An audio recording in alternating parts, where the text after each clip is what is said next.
Deixa eu só ver aqui, já estou habilitando só para eu pegar.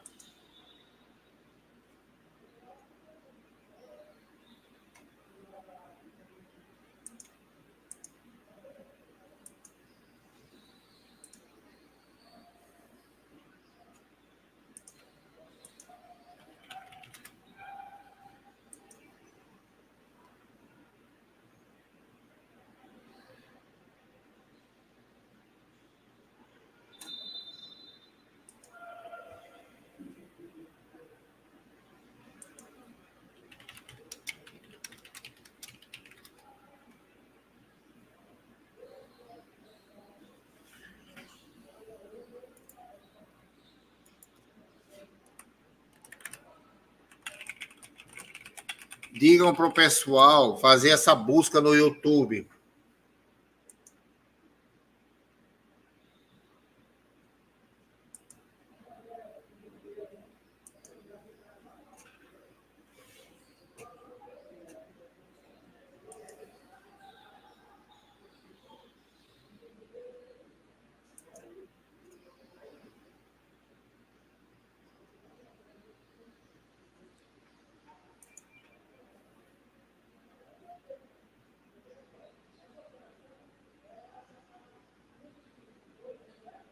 Depois eu respondo isso aí. Vamos só anota aí para eu lembrar.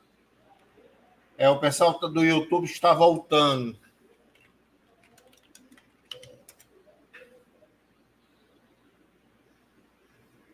Bom, gente, eu não sei o que aconteceu com o YouTube aqui, com o IFMA, mas caiu, infelizmente. Como eu estava falando, os desafios da internet das coisas estão relacionados à questão da interoperabilidade, ou seja, eu fazer com que objetos se comuniquem, coisas se comuniquem de diferentes fabricantes, a questão da segurança e a questão da privacidade. Deixem para falar quando encerrar a apresentação, que a gente vai abrir um momento para as discussões. Anotem as dúvidas.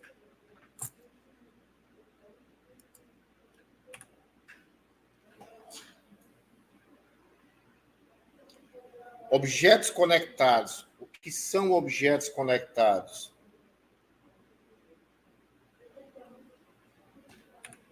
Então, o objeto conectado, na realidade, é a base da internet das coisas, ou seja, é justamente aqueles dispositivos que vão ter a capacidade de coletar e transmitir dados. Eu tenho sempre destacado a questão dos objetos vestíveis, porque eles estão no nosso dia a dia e, muitas das vezes, nós não percebemos que já está disponível para nós, que nós já temos uma IoT no nosso dia a dia. Quais são as principais características dos objetos conectados? A questão da integração física digital, ou seja, permitir que a coisa, o objeto, se comunique com o mundo digital. Ter uma capacidade de comunicação, ou seja, os sensores embutidos no dispositivo vão capturar dados do ambiente. Tem a questão da energia e sustentabilidtem, ou seja, nós precisamos de baterias de longa duração, ou tecnologia de energia solar, e isso tem sido trabalhado bastante, isso tem evoluído bastante, até porque nós precisamos sair do carbono e entrar numa energia renovável, verde, de segurança. A inteligência local e processamento, ou seja, muitos objetos conectados possuem processadores integrados para realizar análises básicas localmente. É o que eu cito mais na frente, do Machine Learning Magro, ou TIM, que é justamente para fazer processamento inteligente próximo aos nossos sensores. Então, a arquitetura de objetos conectados, ela está basicamente nesta figura aí que vocês vão observar. Os nossos sensores atuadores e transdutores, a questão da unidade de processamento, para justamente fazer o processamento local em grande ou pequena escala. Nós temos que ter um módulo de comunicação e a questão da fonte de energia, seja ela renovável ou não. E, claro, a interface homem-máquina, que é justamente onde nós vamos poder interagir com o que está sendo produzido e gerado. Essa questão da integração no mundo digital, eu destaco 3 pontos interessantes. Eu tenho o monitoramento de dados em tempo real. Então, o monitoramento em tempo real, como eu falei aqui, daquele exemplo da cidade inteligente lá de Barcelona. Eu tenho a questão da automação, ou seja, eu vou executar ações automáticas com base em condições específicas, como desligar luzes em uma sala vazia. Isso aqui é a que nós chamamos de domótica. A questão da análise preditiva, ou seja, você fazer uma análise preditiva do que está sendo gerado, com o intuito de melhorar aquilo que você está monitorando. Então, essa é a ideia dessa integração com o mundo digital. Então, agora, para a gente poder fazer essa integração com o mundo digital, vem a questão da computação de borda, lá do inglês, Edge Computing, ou seja, o que é trabalhado a nível local. Que computação é essa aqui que nós temos? Então, a computação de borda, ou o que a gente chama de Edge Computing, refere-se justamente ao processamento de dados próximo à fonte, ou seja, eu não preciso enviar esses dados para serem processados em outro local. Eu já posso processá-los próximo à fonte. Ao invés de transmitir os dados diretamente para servidores centrais nas nuvens, eu posso simplesmente analisar tudo isso localmente. Com isso, eu reduzo a latência, custos e largura de banda e, claro, riscos de segurança. Então, a questão é... Então, nós temos essa computação justamente para fazer esse trabalho mais local. A arquitetura do Edge Compute, a computação de borda, ela é baseada nesses 3 elementos aí. O sensoriamento e coleta de dados, ou seja, os sensores IoT capturam os dados ambientais como temperatura, pressão, sinais vitais. Os dados são processados por dispositivos de borda, como gateway ou mini servidores localizados próximo aos sensores. E nós temos a questão da tomada de decisão e envio de dados. Com base nos algoritmos locais de decisões, são tomadas em tempo real, como ativar uma alarme ou ajustar parâmetros. Apenas os dados processados ou resumidos são enviados para nuvens para fazer as suas análises. Ou seja, eu não preciso enviar o todo. Eu posso trabalhar isso localmente. Comparando a computação de borda e a computação nas nuvens. Então, como é que é essa comparação da computação de borda e a computação nas nuvens? Na computação de borda, nós estamos próximos aos dispositivos e sensores. Nas nuvens, servidores remotos e centralizados. Latência, computação de borda é muito baixa, porque é tudo local. Nas nuvens pode ser alta, dependendo da conexão. Consumo de banda menor, pois processamento é tudo local. Na computação nas nuvens, muito maior, porque transmite todos os dados.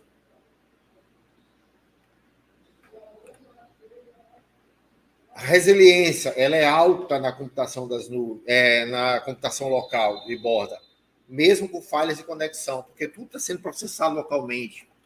Na computação das nuvens, depende da conectividade constante. Inclusive, se a nossa internet não derruba, até para não atrapalhar a nossa aula aqui, por exemplo. A questão da segurança, os dados sensíveis podem ser mantidos localmente, enquanto nas nuvens requer medidas robustas para a transmissão. E a complexidade. A computação local, que é a nossa de borda, ela necessita de dispositivos avançados localmente. E nas nuvens, tudo isso é gerenciado e é menos exigente. Ou seja, pelo menos um ponto, a computação das nuvens, ela tem uma vantagem.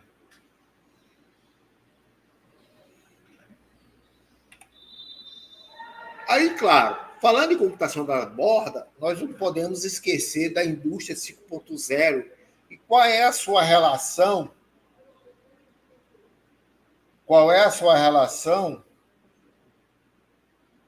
com a computação de borda. Então, a indústria 5.0 em si, ela tem uma hiperpersonalização, ou seja, produtos e serviços ajustados para as pessoas, para os clientes, na realidade. Vai ter uma colaboração humano-máquina bem maior, ou seja, nós temos a integração de robôs inteligentes com o trabalho humano para melhorar a produtividade. Aqui eu só quero destacar um fato que eu lembrei agora, foi aquele robô da Tesla que chegou a ferir um funcionário lá na fábrica, que saiu destaque em várias notícias. O detalhe interessante do que aconteceu, na realidade, foi o seguinte, foi uma manutenção num robô, no horário errado, sem os procedimentos corretos. A questão da sustentabilidade, que está em todos os pontos, ou seja, o uso da tecnologia para reduzir desperdícios e otimizar recursos. A inteligência em tempo real, ou seja, decisões rápidas baseadas em dados coletados e processados em tempo real. Como é que a nossa computação de borda vai apoiar a indústria 5.0? Nós temos as respostas em tempo real, ou seja, com o processamento de dados na borda, sistemas críticos, como robôs industriais ou veículos autônomos, podem reagir instantaneamente, ou seja, um robô colaborativo ajusta a sua operação com base na posição e o movimento do trabalhador próximo, até para se evitar acidentes. Sustentabilidade e eficiência energética, ou seja, a computação de borda reduz o consumo de energia ao enviar transmissões constantes de dados para nuvens. Um exemplo disso é sensores em sistema de energia renovável analisam a produção localmente e ajustam a distribuição para otimizar o uso.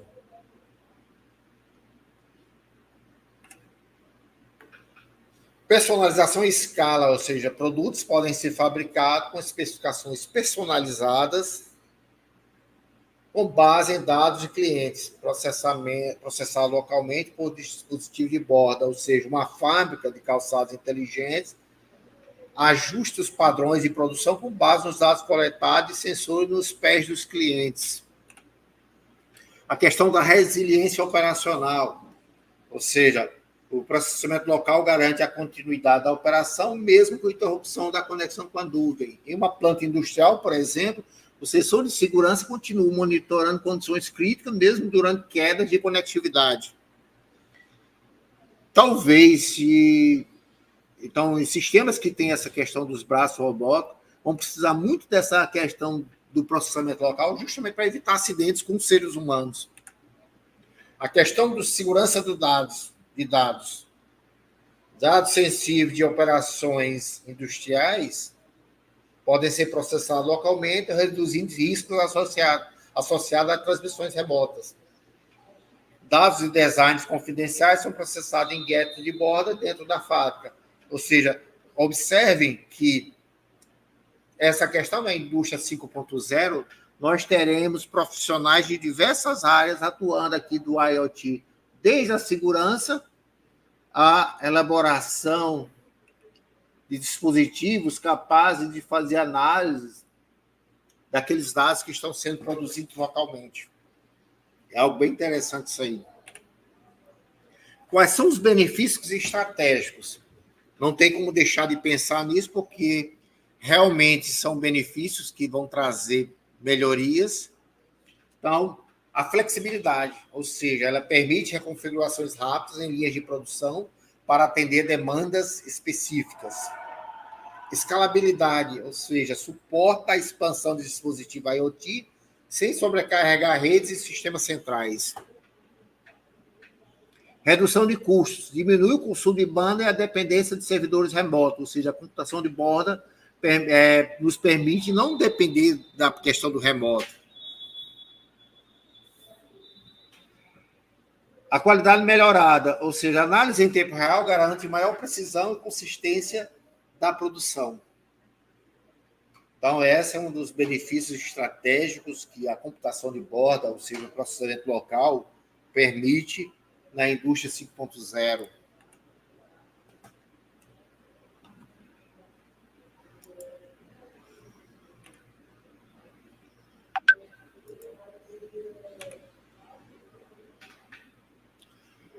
Quais são os desafios que a computação de borda vai enfrentar na indústria 5.0? O primeiro deles, a interoperabilidade. Integrar dispositivos de diferentes fabricantes e tecnologias. Isso é uma questão interessante. Toda vez que vão surgindo equipamentos novos, precisa dessa questão de verificar a questão da interoperabilidade entre eles.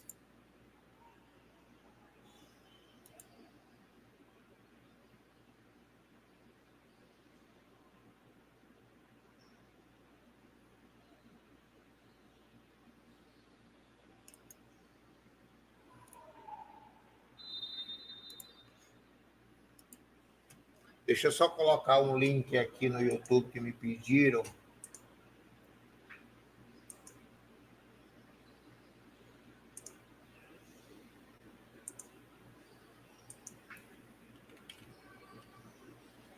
Pronto, eu disponibilizei aí no YouTube o link.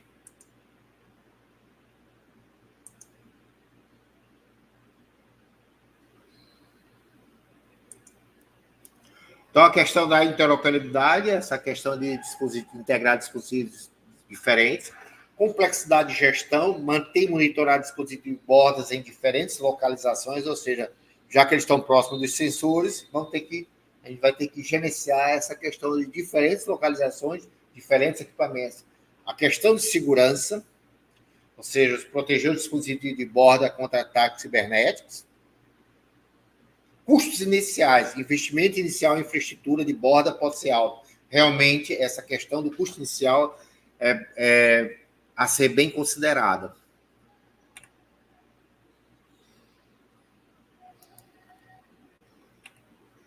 Qual é o futuro da computação de borda na indústria 5.0?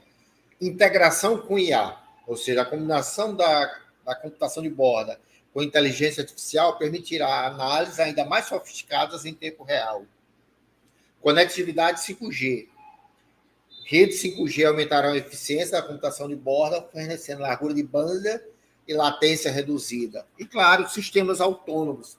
A automação baseada em computação de borda será expandida para sistemas inteiramente autônomos em fábricas e cadeias de suprimento.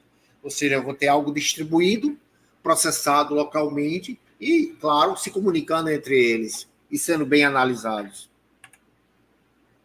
Agora, claro, para eu ter o IoT, eu tenho algumas tecnologias que vão nos habilitar a implementação desta, que a gente chama de tecnologias habilitadoras, que são as tecnologias que vão viabilizar o IoT. Então, aqui, as tecnologias habilitadoras da IoT formam uma infraestrutura que permite a criação e funcionamento do sistema IoT. Elas vão garantir que os dispositivos possam capturar, processar, comunicar e armazenar dados, criando uma rede eficiente e conectada. E tem aquelas as 4 tecnologias habilitadoras, como nós já citamos: sensores e atuadores, nanoeletrônica, que é fundamental, redes de sensores sem fio e, claro, o armazenamento nas nuvens. Armazenamento em nuvem. Então, os sensores atuadores, eles são nossos dispositivos que estão ligados diretamente ao problema que está sendo analisado.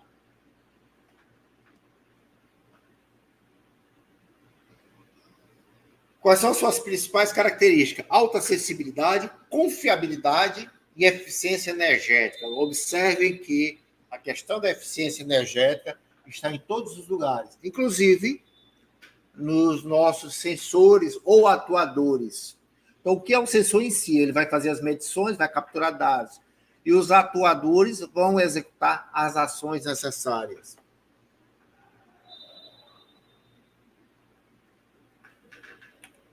A nanoeletrônica. A nanoeletrônica se refere à miniaturização dos componentes eletrônicos, permitindo o desenvolvimento de dispositivos menores, mais leves e eficientes.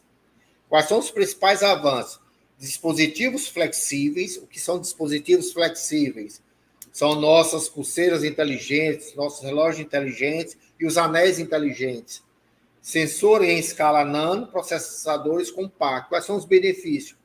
Redução do tamanho do custo, múltiplas funções no único chip, possibilidade de aplicações de espaço reduzido.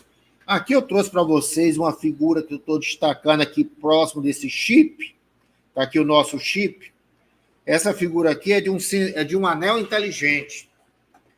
Então, eles são dispositivos que, como o nome já está dizendo, é um anel inteligente. Ele vai capturar nosso batimento cardíaco, a temperatura corporal, a oximetria. Eu só não lembro se trabalha com bioimpedância também.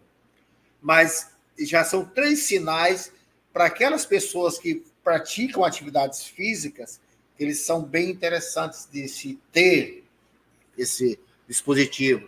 Inclusive, o monitoramento é 24 horas ao dia.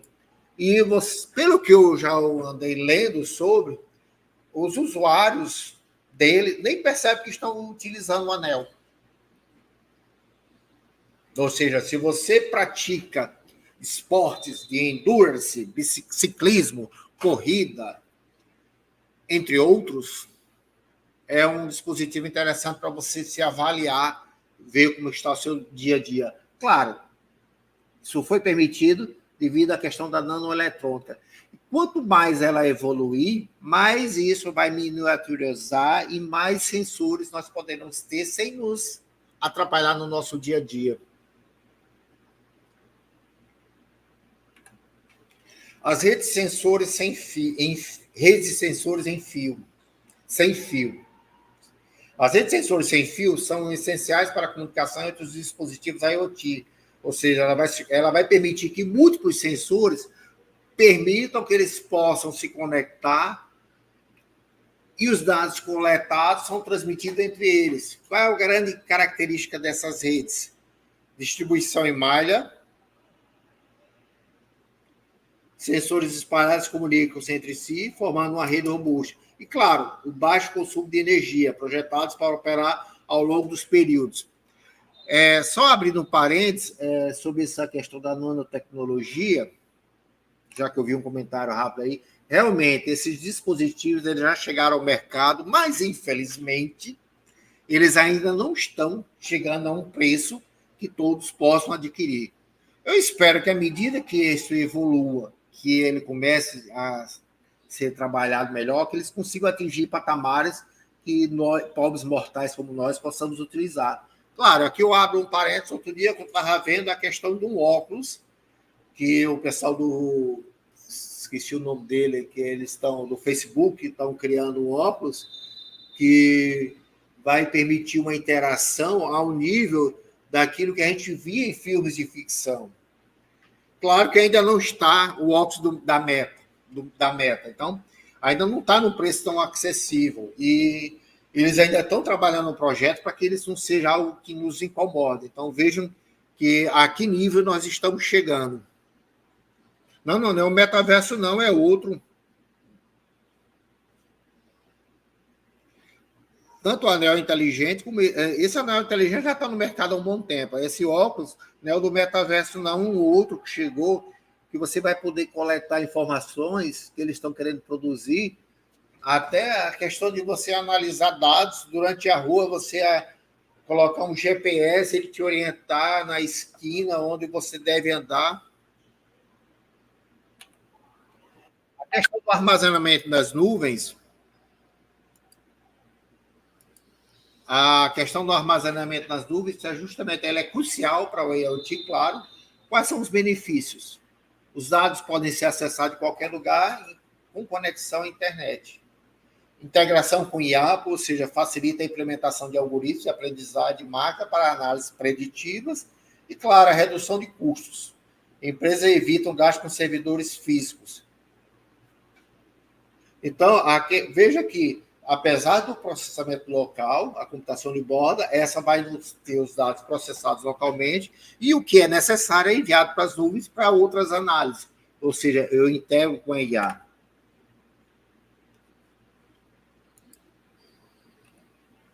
Quais são os desafios futuros das tecnologias habilitadoras?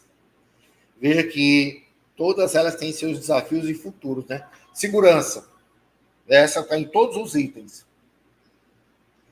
Então, garantir que os dados transmitidos e armazenados sejam protegidos contra ataques cibernéticos. A questão da interoperabilidade, ou seja, conectar dispositivos diferentes, de diferentes fabricantes em uma rede unificada. Eficiência energética em todos os pontos. Desenvolver tecnologias que consumam menos energia para aumentar a autonomia dos dispositivos. Qual é o futuro? A IoT continuará a evoluir com o avanço dessas tecnologias habilitadoras, tornando os dispositivos ainda mais inteligentes, conectados e acessíveis. A introdução de redes 5G e melhorias da nanoeletrônica serão grandes impulsionadores desta revolução. Então, é o que nós esperamos para um futuro bem próximo. Quais são as principais redes de comunicação na IoT? Aqui eu vou citar algumas que têm destaque, que também foi falado naquele material, que nos utilizam para formar a rede IoT. E o que é essa rede de comunicação na IoT? Então, a primeira destaque que eu digo ela é o coração da IoT, porque ela vai permitir que os dispositivos, sensores e atuadores possam transmitir dados, claro, de forma eficiente. Na realidade, a rede de comunicação ela está sendo o coração de tudo que hoje em dia nós estamos vivendo, né? Se vocês observarem, como eu tinha falado há pouco tempo atrás, nós não estamos online, nós já estamos conectados. Hoje em dia se fala é se desconectar um pouco das redes. Então, as tecnologias de comunicação são projetadas para atender às necessidades específicas das aplicações IoT. Observem aqui que, dependendo de como eu vou aplicar meu IoT, eu preciso saber qual é o tipo de rede de comunicação, considerando a questão do alcance, consumo de energia, largura de banda e frequência de comunicação. Então, o projetista de IoT ele tem que avaliar isso aqui, justamente pela questão desses dispositivos. O que eu vou utilizar? Uma delas aqui é chamada LoRa, que é o Long Range.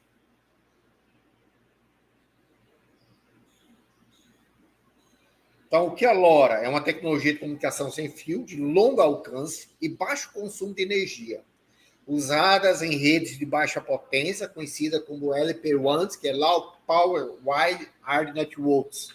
Então, a LoRa, ela trabalha com estas frequências. Veja que é uma taxa de transmissão baixa, no máximo 50 kbps. Qual é o alcance dela? 15 km em redes rurais e 5 km em redes urbanas. Ideal para monitoramento de sensores ambientais, rastreamento de ativos da agricultura inteligente. Então, isso aqui, em ambientes de agricultura, é uma rede bem recomendada. O grande problema dela é a questão da taxa de transmissão, que é baixa.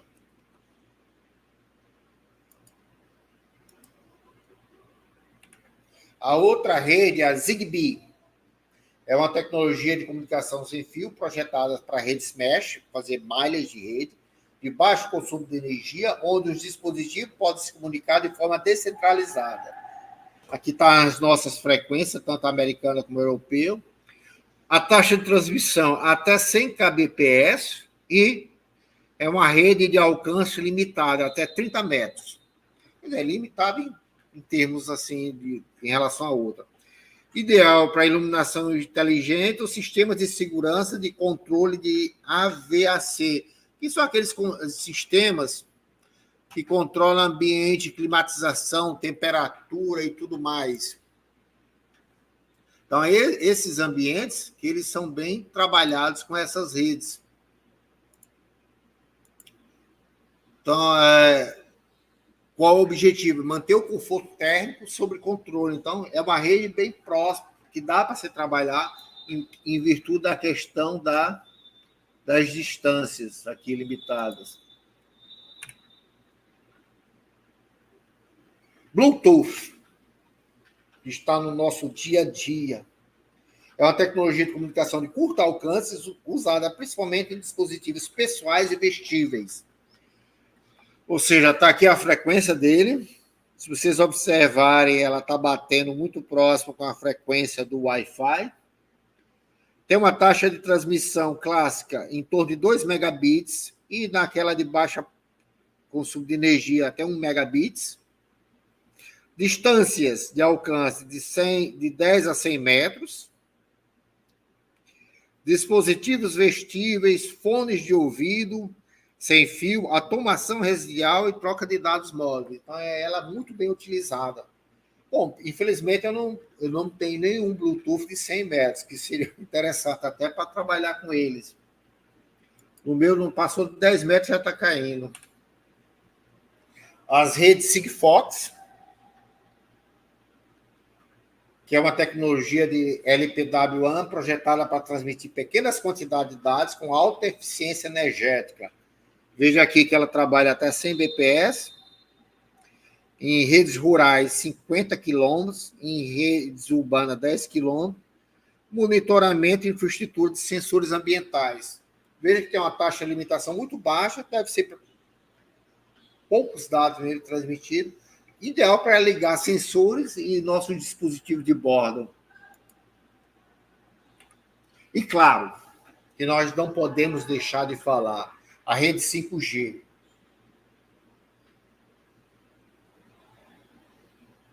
Então, o 5G e sua aplicação na IoT. Então, a rede 5G é a quinta geração das redes móveis e representa um avanço significativo na conectividade global. A 5G verdadeira, oferecendo maior velocidade, menor latência e suporte ao número muito maior de dispositivos simultâneos. Essas características tornam essencial para viabilizar aplicações avançadas de internet das coisas. Ou seja, veja o quanto o 5G é importante para a nossa internet das coisas. Quais são as principais características da rede 5G? Alta velocidade. Veja que é baixa latência. Alta densidade de dispositivos. Eficiência energética. A questão da eficiência energética. E conexões confiáveis, que é o que nós precisamos. Essa é uma das principais características da rede 5G.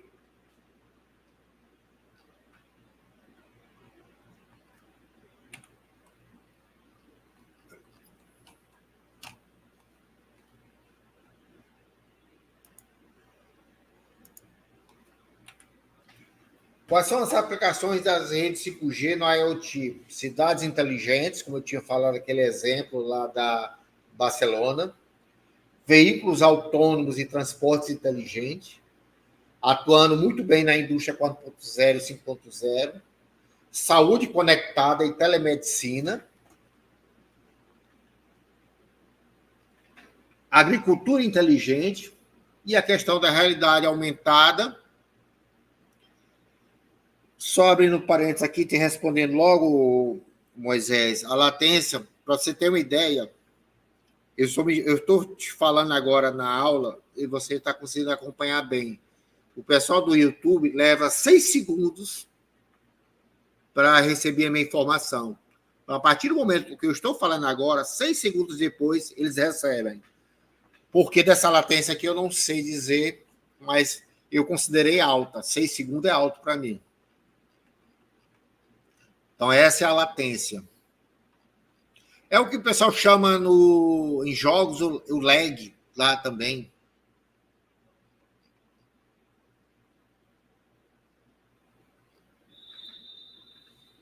Depois a gente discute essas perguntas aí. Vamos voltar aqui. Benefício da 5G para a IoT: escalabilidade, desempenho superior, eficiência energética, suporte às aplicações críticas. Quais são os desafios que eles precisam enfrentar? A questão da infraestrutura, segurança, custo, consumo de dados. É por isso que eu falei a 5G verdadeira, né? Porque nós precisamos ter essa questão aí da infraestrutura para você ter o 5G aplicado diretamente.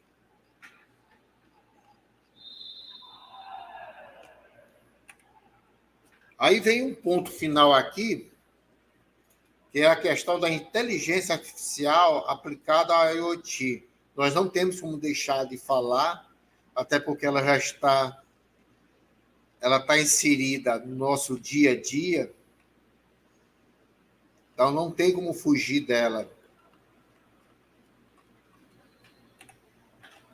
A aplicação da inteligência artificial em internet das coisas e sistemas embarcados é uma área de crescente relevância, observe que é crescente realmente, permitindo a criação de soluções inteligentes para diversos setores.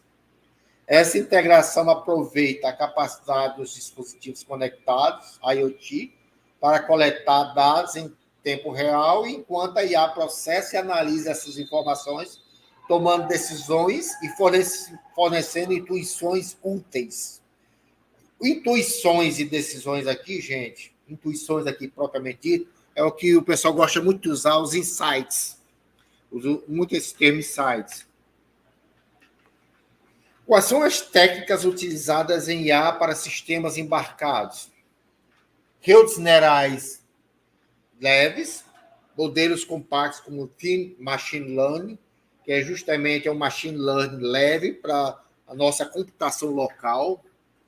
Quantização e compressão, ou seja, redução do tamanho dos modelos de IA para rodar em sistemas embarcados, já que se eu não tenho um sistema robusto, eu já tenho um sistema de menor porte, que nós sabemos que tem limitação de processamento e limitação de memória.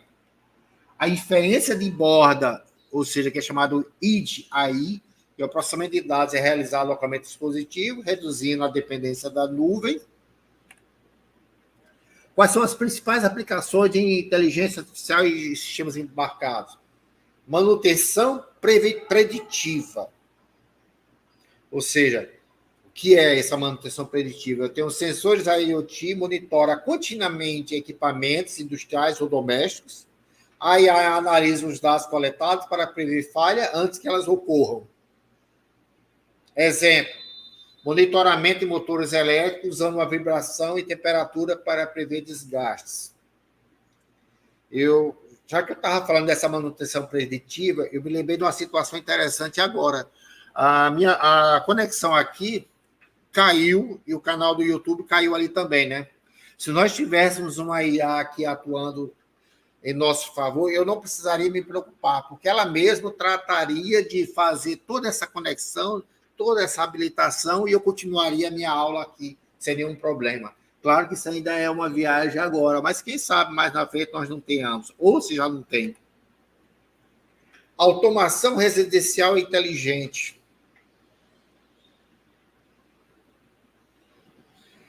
Sistemas embarcados controlam dispositivos domésticos, como lâmpada e termostato, enquanto a IA aprende os padrões de uso do usuário para otimizar o consumo de energia.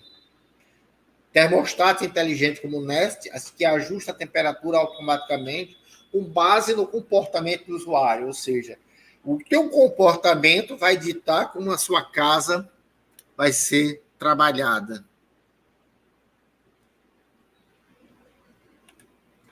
Veículos autônomos e transportes. Sistemas embarcados processam dados de sensores IoT, como câmeras, radares e lidar, enquanto os modelos de IA tomam decisões em tempo real para navegação e segurança. Carros autônomos que usam IA para evitar colisões e planejar rotas.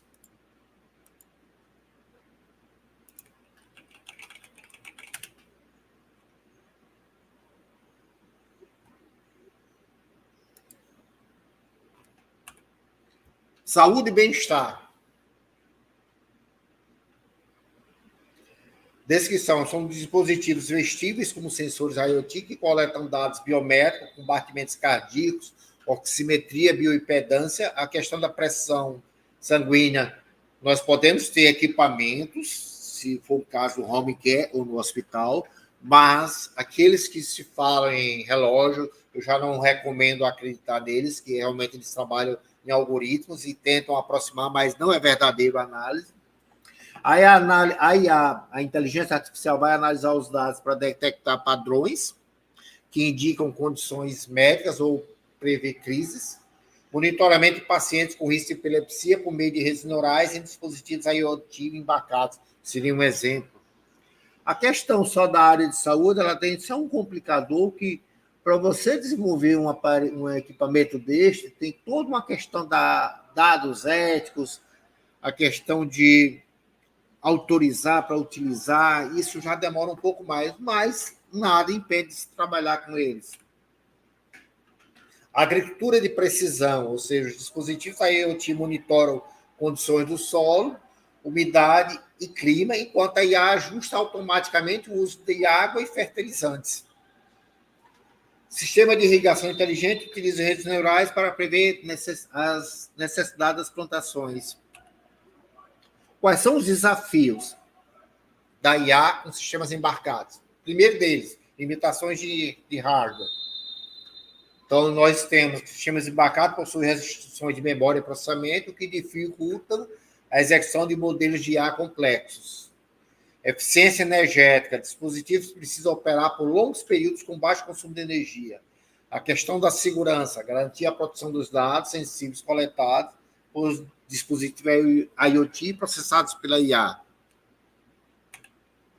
Tendências futuras. O TIN-ML, que é o Machine Learning Leve, que é a implementação de IA em sistema de baixo consumo energético. 5G e IoT, maior conectividade e menor latência para dispositivo IoT. Aprendizagem federado, ou seja, treinamento de modelos IA diretamente nos dispositivos embarcados, preservando a privacidade dos dados, ou seja, eu vou ter uma aprendizagem de máquina distribuída. E só depois os dados são entregues para a computação final. Sensores inteligentes, sensores com capacidade de IA para processamento local. Futuro de sistemas embarcados e IA.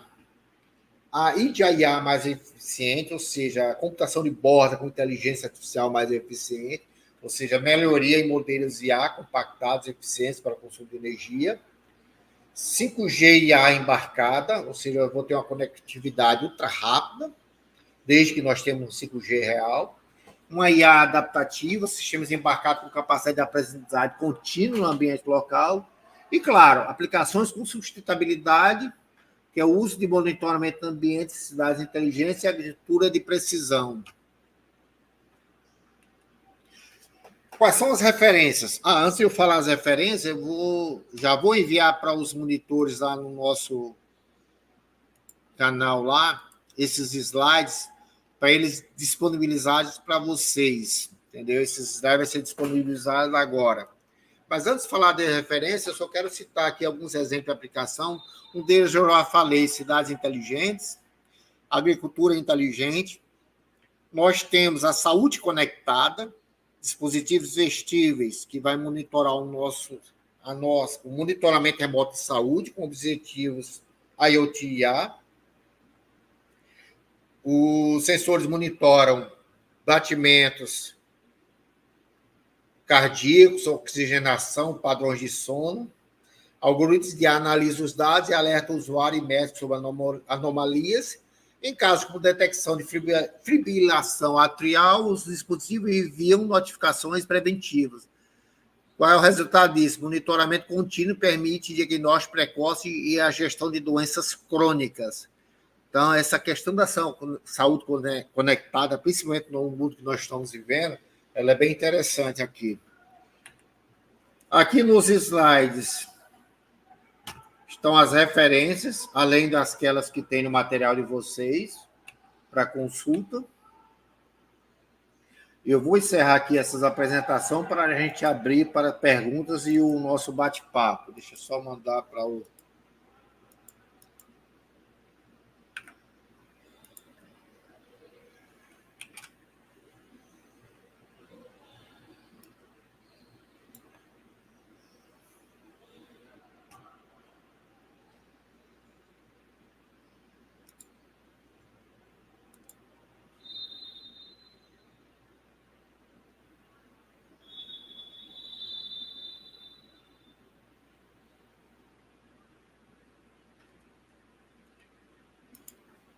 Aqueles que estão no Jitsi que desejarem fazer pergunta, levanta a mão e no YouTube os monitores vão me informar aqui. Enquanto isso, deixa eu passar o material para eles.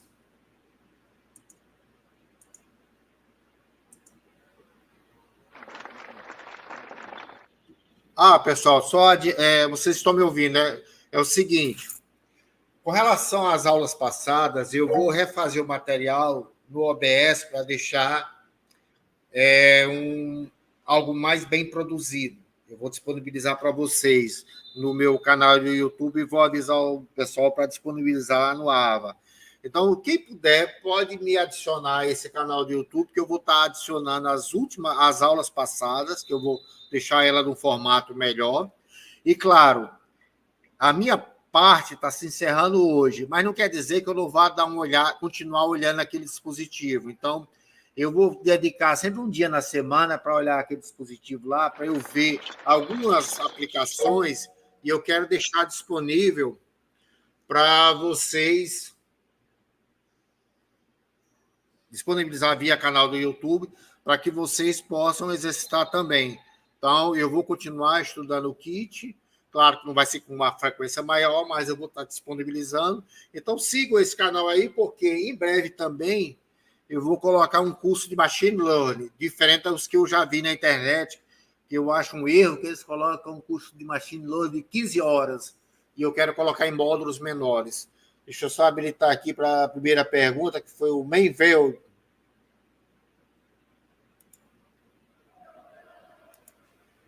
Pode perguntar, Mainville. Oi, boa noite. Dá para ouvir? Tá, estou te ouvindo. Boa noite. Estava vendo o capítulo, a unidade ainda não foi aberta. Está aberta, mas foi fechada, não sei, algo assim. Não sei se é algo novo. Não, com isso aí você vai entrar em contato com os monitores, que eles entram em contato com os responsáveis, que eles verificam isso. Isso aí já não é minha parte. Eu estava vendo a unidade 4, estava aberto, acho que foi ontem, e agora fechou. Não, mas é porque, na realidade, é o seguinte, o que está disponível para vocês é a unidade 5 e 6, que está relacionada com a IoT. Depois que finalizar, vem a unidade 4 depois. Tá. Bom, eu vi um comentário aí que as placas, à medida que vocês receberem as placas, é o tempo que eu vou estar vendo novidades e eu vou estar disponibilizando para vocês depois. Certo.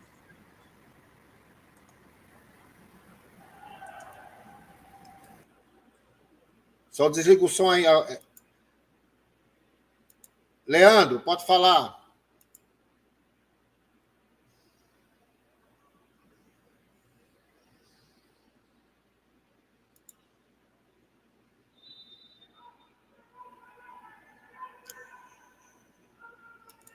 Leandro? Perdão, eu tinha que tirar do mudo aqui. Boa noite, tá dando para me ouvir aqui? Alô? Pode falar, estou ouvindo. Sim. Professor, o senhor tinha disponibilizado, são duas perguntas a respeito da aula que foi da semana passada, no caso. Só que a gravação do vídeo não ficou apenas não ficou a tela. Não deu para ver o que o senhor estava apresentando, entendeu? Ficou só dando para ver o senhor mesmo. Aí eu não sei se o senhor conseguiu pegar o vídeo com a gravação da tela mesmo que o senhor estava apresentando, entendeu? Leandro, isso aí vai ser refeito. Eu vou refazer para deixar algo mais melhor. porque teve essas falhas aqui do Smith, o YouTube não conseguiu localizar, então eu vou estar refazendo isso aí para ser disponibilizado. Então eu vou ver se essa semana eu já finalizo, enquanto vocês vão ficar na parte assíncrona desse capítulo e o próximo. E o capítulo 6 é mais uma aplicação do IoT, ele é todo assíncrono. Então é o tempo que eu ganho fazendo e para disponibilizar para vocês. Sim. Tá bom, obrigado. Teve um aluno que disponibilizou a gravação com a tela mesmo que o senhor estava apresentando. Eu achei que até que ficou um pouquinho melhor, mas era só um comentário mesmo. Só Sim, que tudo bem. a minha pergunta é que o rapaz ele falou a respeito da unidade 4.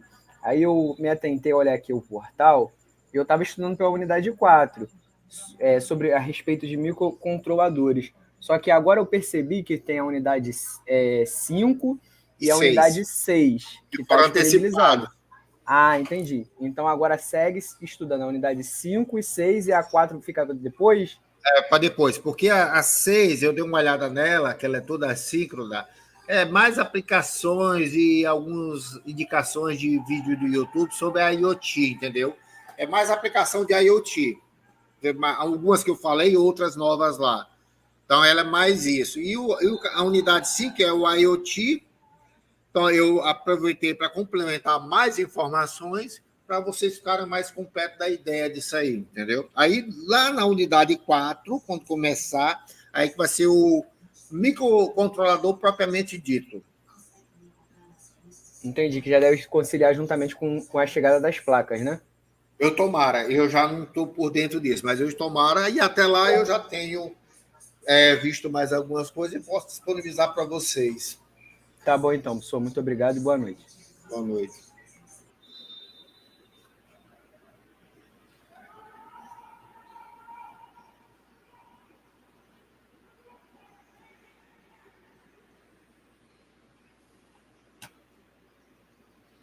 Deixa eu só encerrar esse compartilhamento aqui.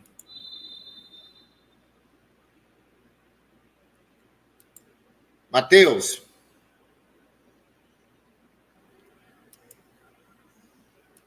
Pronto, Matheus. Boa noite. A pergunta é mais sobre o último tema que a gente falou ali. É Matheus Vieira, que foi aluno meu? Isso, eu mesmo. Inclusive, eu estou trabalhando em tecnologia de informação agora.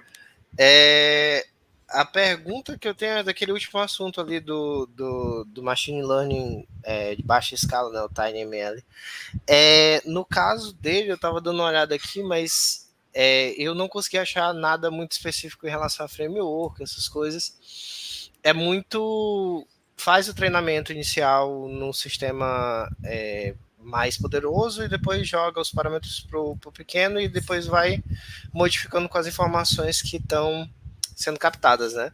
Mas no caso, para o sistema específico que a gente vai trabalhar, tem algum framework que o senhor chegou a ver que funciona com eles? Alguma ferramenta aqui? Não, eu não cheguei a ver, não, Matheus. Inclusive, quando eu estava preparando esse material aqui, que eu descobri que tinha isso aí. Então, esse é algo que me chamou a atenção.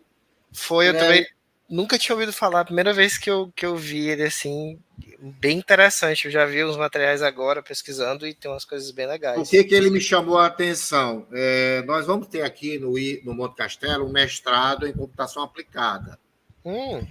E uma das áreas que eu vou atuar nesse mestrado é inteligência artificial aplicada. Certo. Aí, com essa leitura aqui que me chamou a atenção, eu disse, olha, isso é algo aplicado, é uma computação aplicada, justamente na área que eu quero, e isso me despertou o interesse. Eu ainda não vi nada aprofundado, eu só vi que tem. Então, agora eu vou procurar saber mais. Também achei muito interessante, vou dar uma olhada também. Muito obrigado, professor. Prazer também, Matheus, ver aí. Não, você está voltando a estudar aí com o senhor.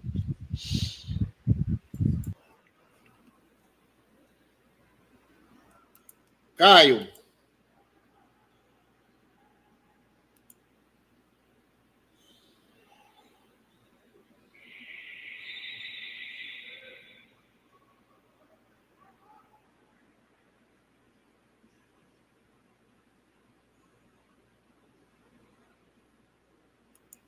Glauco, refaz a pergunta aí que a utilização de software as a service.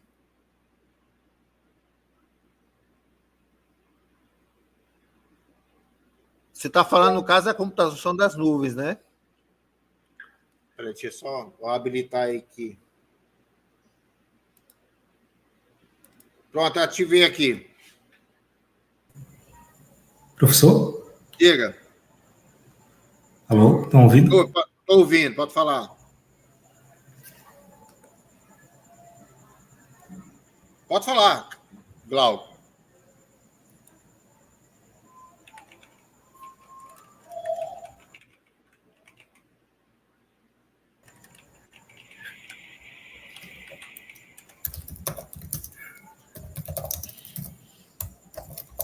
Não estou te ouvindo.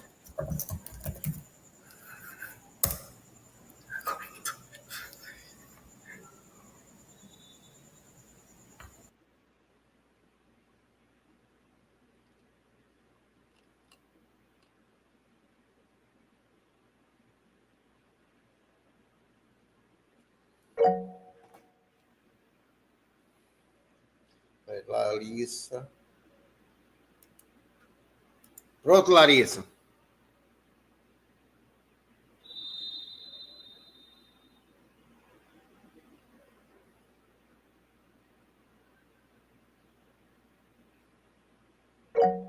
Que o Glauco não está escutando aqui. Larissa, pode falar. O Glauco mandou uma mensagem dizendo que não está ouvindo.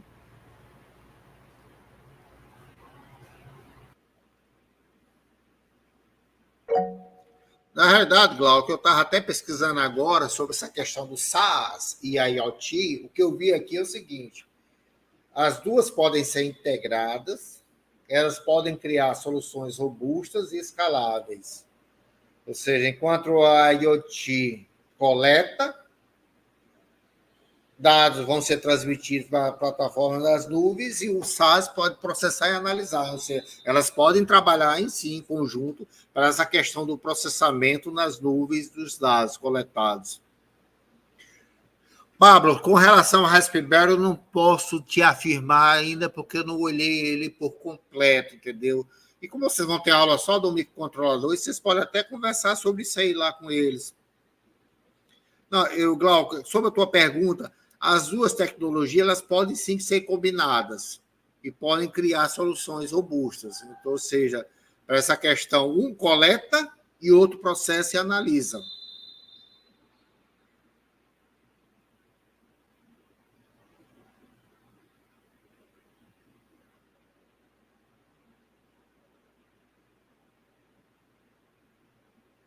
Bom, eu não conheço o SaaS profundamente, então não saberia dizer se tem essa questão da latência, etc. O que o projetista deve fazer é avaliar mesmo se atendem ou não os serviços.